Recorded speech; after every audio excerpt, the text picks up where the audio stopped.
Bonsoir à tous et merci de suivre le flash d'information sur RTI2. Et comme tous les dimanches, pour notre rubrique du jour, les dossiers de la 2, nous mettrons l'accent sur la phase d'orientation des admis au baccalauréat session 2023. À ce propos, selon une étude publiée en 2019 par l'Agence France Développement AFD, 80% des travailleurs actuels exercent dans des domaines non conformes à leur formation de base. Ces données illustrent éloquemment les failles dans l'orientation d'un nombre important d'élèves, une mauvaise orientation qui donne parfois de mauvais résultats, raison pour laquelle dans notre dossier de ce soir, parents et élèves trouveront des rudiments nécessaires pour bien s'orienter et faire une carrière professionnelle exemplaire. Et cela aussi pour les plus de 109 000 bacheliers de Côte d'Ivoire. Et ça sera un dossier signé Aboulaziz Guira et Maïssa Kogay à revoir à 19h30 sur RTI2. À la page culture, la génération Blessoué Agban du village d'Anono a fait sa sortie ce week-end.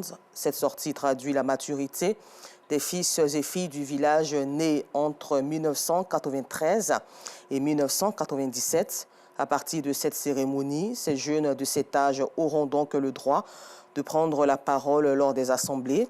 Et tout ceci s'est fait dans la pure tradition ébriée.